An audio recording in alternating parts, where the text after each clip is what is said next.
जय श्री राम। पुरजन परिजन जाति जन जाचक मंत्री मीत, मिले जथा विधि सब ही प्रभु परम कृपाल विनीत। फिर परम कृपालो विनीत श्री रामचंद्र जी नगरवासी कुटुंबी जाति के लोगों, याचकों, मंत्रियों और मित्रों से जैसा चाहिए था उन सब से यथा योग्य ढंग से मिले। राम ही देखी बरात जुड़ानी, प्रीत के रीत न जाति बखानी।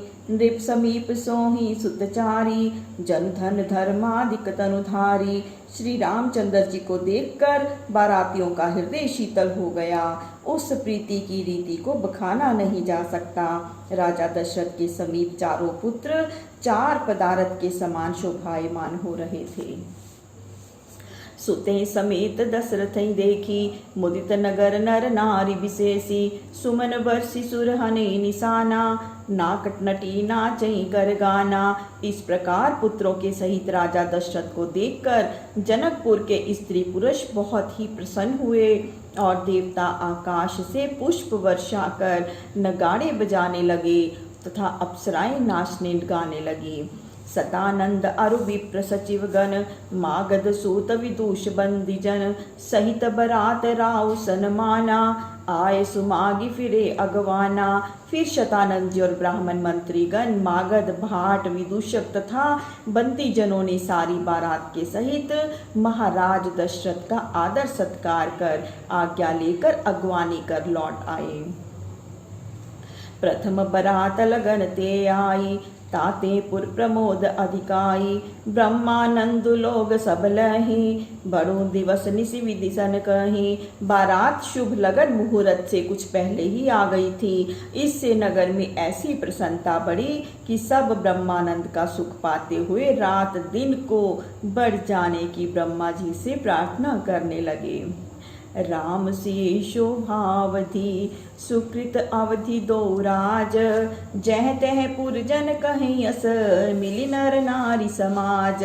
जहाँ तहाँ नगर के स्त्री पुरुष झुंड के झुंड आपस में यह वार्ता करने लगे कि राम सीता तो शोभा की मर्यादा है और राजा दशरथ तथा जनक जी ये दोनों पुण्य की सीमा हैं। जनक सुकृत मूर्ति देवी देही, दशरथ सुकृत राम धर देही। इन सम काहु न सियो अवराधे, काहु न इन समान फल लाधे। श्री जानकी जी तो जनक जी के पुण्यों की मूर्ति हैं और दशरथ जी के पुण्यों ने श्री रामचंद्र जी का शरीर धारण कर लिया है। इनके समान किसी ने शिव जी की आराधना नहीं की है। इन सम को न भयो जग माही, है नहीं कतु होने नाही। हम सब सकल सुकृत कै राशि, भय जग जन्मी जनकपुर बासी। इनके समान संसार में दूसरा कोई उत्पन्न नहीं हुआ, ना कोई है और ना होने वाला है। हम सब भी समस्त पुण्य की राशि बनकर संसार में उत्पन्न होकर जनकपुर के वासी हुए हैं। जिन जानकी राम छवि देखी, को सुकृति हम सरिस विशेषी। पुण्य देखब रघुवीर ब्याहु, लेब भली विधि लोचन लाहु। भला हमारे समान पुण्यशाली और कौन है जो राम जानकी की शोभा को देखते हैं और अब श्री रामचंद्र जी का विवाह देखकर नेत्रों का लाभ उठाएंगे। कहीं परस्पर कोकिल वायनी, यही ब्याह बड़ लाभ सुनैनी। बड़े भाग विधि बात बनाई, नयन अतिथि होई दो भाई। इस प्रकार वे कोकिल के समान बोलने वाली स्त्रियां कहने लगी कि हे सुनाइनी, बड़े भाग्य से ब्रह्मा ने यह बात बनाई है कि अब ये दोनों भाई हमारे नेत्रों के अतिथि होंगे। बारई बार स्नेह बस, जनक बुलाय बुसिए। लेन आए बंधु दो, कोटि काम कमनीय। फिर स्नेह के वश राजा जनक जी बार बार सीता जी को अपने पास बुलाते हैं और तब यह करोड़ों कामदेव के समान शोभा वाले दोनों भाई सीता जी को लेने आएंगे। विविध भांति होई बहुनाई, प्रिय न काही अस सासुर माई। तब तब राम लखनी निहारी, होई सब पुर लोग सुखारी। तब अनेक प्रकार से इनकी बहुनाई होगी। भला ऐसी ससुराल और नहर किसको प्रिय न होगा। और तब तब राम लक्ष्मण को देखकर समस्तपुर के लोग सुखी होंगे। सखी जस राम लखन कर झोटा, तैसे ही भूप संग दोई ढोटा। श्याम गोर सब अंग सुहाए, ते सब कहीं देखिजे आए। हे सखी, जैसा राम लक्ष्मण का जोड़ा है, वैसे ही दशरथ के साथ दो सुंदर बालक और हैं। दर्शक कहते हैं कि उनके सांवले और गोरे अंग बड़े ही सुहावन हैं। कहा एक मैं आज निहारे, जनु बिरंची निज हाथ संवारे। भरतु राम ही की अनुहारी, सहसा लखना सके नर नारी। उनमें से एक सखी ने कहा कि मैंने भी देखा है कि मानो ब्रह्मा जी ने स्वयं उन्हें अपने हाथों से बनाया है। भरत तो राम ही के अनुरूप हैं और सहसा कोई भी स्त्री पुरुष उन्हें पहचान नहीं सकता। लखनु शत्रुसूदन इक रूपा, नख सिखते सब अंग अनूपा। मन भावई मुख बरनि न जाई, उपमा कहूँ त्रिभुवन को नाही। और लक्ष्मण तथा शत्रुघ्न भी एक ही रूप के हैं। नख से शिखा पर्यंत उनके सब अंग अनुपम हैं। वे मन को ऐसे अच्छे लगते हैं जिनकी उपमा में त्रिलोक में कोई नहीं है। उपमा न को कह दास तुलसी, कतहु कवि को विद कहे। बल विनय विद्याशील शोभा, सिंधु इनसे अहे। पुर नारी सकल पसारी, अंचल विधहि वचन सुनावही। ब्याहियो चारियो भाई, एहि पुर हम सुमंगल गावही। श्री गोस्वामी तुलसीदास जी कहते हैं कि कवियों एवं विद्वानों की ऐसी मान्यता है कि इनकी उपमा के लिए कहीं भी कोई नहीं है। बल विनय विद्या और शील तथा शोभा के समुद्र इनके समान यदि कोई है तो यही है। नगर की स्त्रियां आंचल पसार कर विधाता से यही विनती करती हैं कि हे विधाता, इन चारों भाइयों का ब्याह इसी नगर में हो और हम सब मंगल गाएं। बारी बिलोचन पुलकतन, कहीं परस्पर नारी। पुण्य प्यो निधि भूप दो, सखी सब करब पुरारी। स्त्रियां नेत्रों में जल भरकर और शरीर से पुलकायमान हो आपस में यही कहती हैं कि हे सखी, महादेव जी सब कुछ ठीक करेंगे, क्योंकि दोनों ही राजा पुण्य के समुद्र हैं। कई विधि सकल मनोरथ करही, आनंद उमगी उमगी उर भरही। जे नृप सिए स्वयंवर आए, देखी बंधु सब तिन सुख पाए। इस प्रकार सब अपनी इच्छा को प्रकट करती हुई उमगते हुए आनंद से हृदय में भर ले रही हैं। इधर जितने राजा सीता जी के स्वयंवर में आए थे, वे सब भाइयों को देखकर सुखी हुए। कहते राम जस विशद विशाला, निज निज भवन गए महिपाला। गए बीती कछु दिन एहि भांति, प्रमुदित पुर जन सकल भराती। फिर रामचंद्र जी का पवित्र यश वर्णन करते हुए सब राजा अपने अपने स्थान को चले गए। इस प्रकार बारातियों और पुरजनों के सम्मिलित आनंद में कुछ दिन बीत गए। मंगल मोल लगन दिनु आवा, हिम ऋतु अगहुन मासु सुहावा। ग्रह तिथि नखतु जोग बरबारू, लगन सोधि विधि कीन विचारू। तब वह मांगलिक विवाह लगन आ गई, जो हेमंत ऋतु और शोभायमान अगहन के महीने में पड़ी थी। उसके ग्रह तिथि नक्षत्र और उत्तम योग दिन और मुहूर्त पर ब्रह्मा जी ने विचार किया। पठे दिन नारद सन सोई, गनि जनक के गण कई जोई। सुनी सकल लोग यह बाता, कहीं ज्योतिषी आही विधाता। और उसे नारद जी के द्वारा जनक जी के पास भेजा गया। वही लगन जनक जी के ज्योतिषियों ने निश्चित कर रखा था। तब यह सुनकर सबने कहा कि ठीक ही है, यहाँ के ज्योतिषी भी ब्रह्मा ही हैं। धेनु धूरि बेला बिमल, सकल सुमंगल मूल। विप्रह कहूँ विदेह सन, जानि सगुन अनुकूल। तब उस पवित्र गोधूलि के निर्मल समय को सब प्रकार के सुंदर मंगलों का मूल और लगन के अनुकूल समय जानकर ब्राह्मणों ने राजा जनक से कहा, उपरोहित ही कहीं नर नाहा, अब विलंब कर कारण कहा। सतानंद सब सचिव बुलाए, मंगल सकल साज सब ल्याए। उसे सुनते ही राजा जनक ने अपने पुरोहित से कहा कि अब विलंब करने का क्या कारण है। तब शतानंद ने मंत्रियों को बुलाया तो वे सब मंगल द्रव्य सजा कर ले आए। शंख निशान पनव बहु बाजे, मंगल कलश सगुन शुभ साजे। सुभग सुहासिनी गावहि गीता, करी वेद धुनि विप्र पुनीता। फिर तो शंख नगाड़े ढोल आदि अनेक बाजे बजने लगे और शुभ शकुन के लिए कलश सजाए गए। सुंदर सुहागिन स्त्रियां गीत गाने लगी और पवित्र ब्राह्मण वेद ध्वनि करने लगे। लेन चले सादर एहि भांति, गए जहाँ जनवास बराती। कौशलपति कर देखु समाजो, अति लघु लागति नहीं सुर राजो। इस प्रकार पुरोहित जी सबको साथ लेकर जनवासी में गए। कौशलपति महाराज दशरथ के समाज को देखकर उन्हें देवराज इंद्र भी अत्यंत तुच्छ दिखने लगे। भयों समूह अब धारियों पाई, यह सुनि परा निशाने ही धाऊ। गुरई पूछी करी कुल विधि राजा, चले संग मुनि साधु समाजा।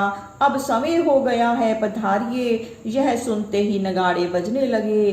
तब राजा दशरथ ने गुरु से पूछकर अपने कुल की समस्त रीतियों को और अपने समाज सहित चले। भाग्य विभव अवधेश कर, देखी देव ब्रह्मादि। लगे सराहन सहस मुख, जानि जन्म निज आबादी। अवध नरेश महाराज दशरथ के उस भाग्य ऐश्वर्य को देखकर ब्रह्मादिक देवता और हजारों मुख से शेष जी भी उनकी प्रशंसा करने लगे। साथ ही उन्होंने अपने जन्म को व्यर्थ माना। सुरे सुमंगल अवसर जाना, बर्षि सुमन बजाय निशाना। शिव ब्रह्मादिक विबुध बरु था, चढ़े विमान ही नाना जो था। फिर तो उस मंगल समय को जानकर देवता नगाड़े बजाकर आकाश से पुष्प वृष्टि करने लगे। शिव और ब्रह्मादि देवता भांति भांति के अनेक समूहों से विमानों में बैठ गए। प्रेम पुलक तन हृदय उछाहु, चले बिलोकन राम बियाहु।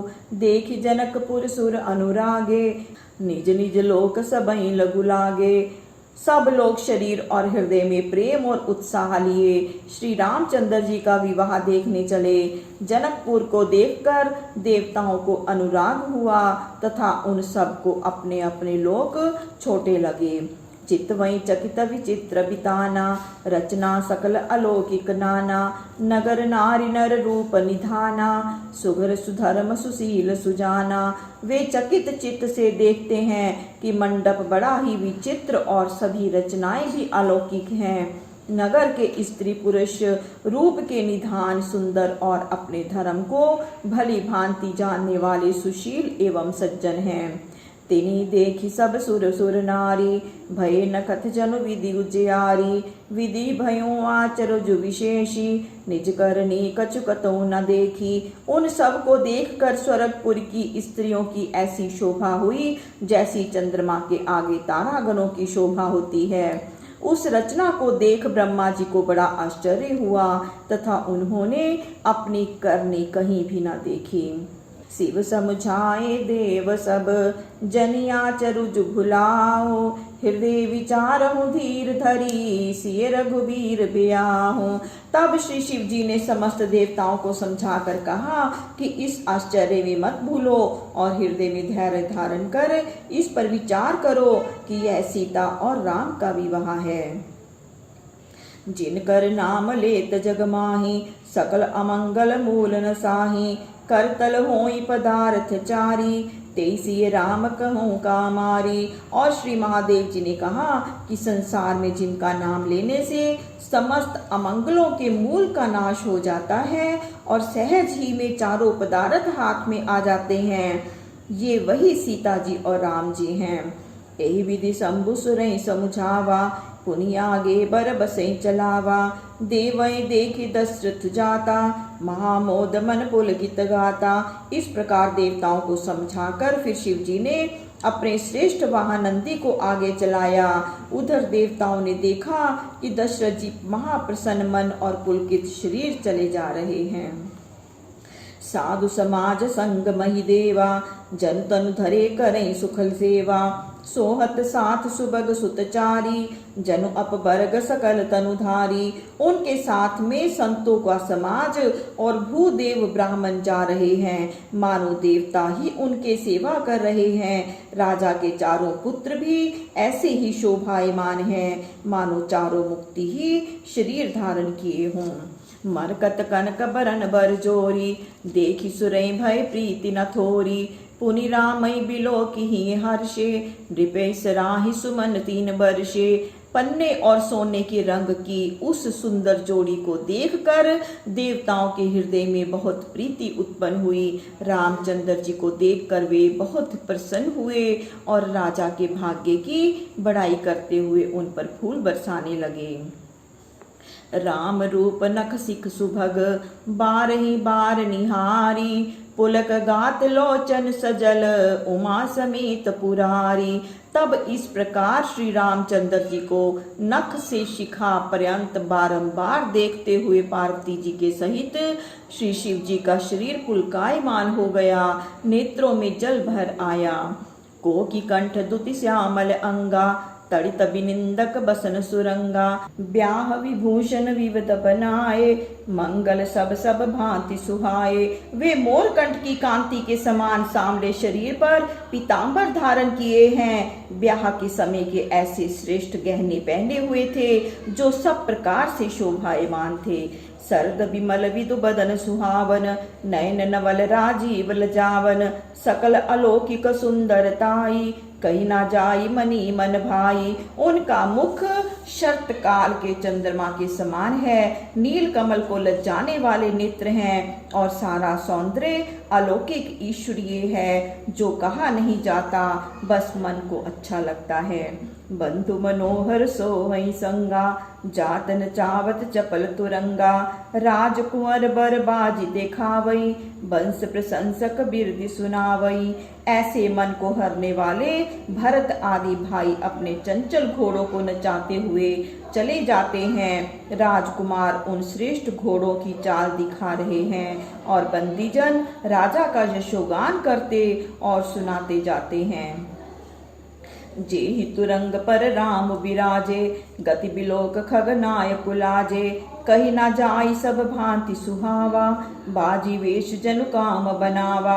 जिस घोड़े पर श्री रामचंद्र जी विराजमान थे, उसकी चाल को देखकर गरुड़ भी लज्जित हो जाते हैं। वह सब प्रकार से ऐसा अच्छा लगता था कि मानो कामदेव ही घोड़ा बन गया हो। जनु बाजी वेशु बनाई, मन सिजु राम हित अति सोहई। आपने भय बल रूप गुण गति, सकल भुवन विमोहई। जगमगत जीनु जराव, ज्योति सुमोति मणि मानिक लगे। किंकिन ललाम लगाम, ललित बिलोकी सुर नर मुनि ठगे।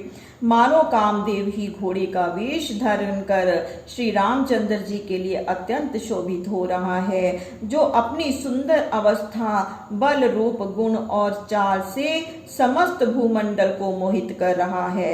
उसकी जीन बहुत ही सुंदर जड़े हुए मणि माणिक्य और मोतियों से जगमगा रही है, और जिसकी सुंदर लगाम में जो किंकनी लगी हुई थी, उसे देखकर देवता, मनुष्य और मुनियों के भी मन मुग्ध हो जाते थे। प्रभु मन साही लय लीन मनो, चलत बाज छवि पाव। भूषित उड़गन तड़ित घनो, जनु बर बरई न चाव। प्रभु की मनसा में जिसका मन लवलीन है, ऐसे उस घोड़े का चलना ऐसी ही शोभा को प्राप्त होता है, जैसे तारागण और बिजली से भूषित बादल को देखकर मोर नाचता है। जय श्री राम।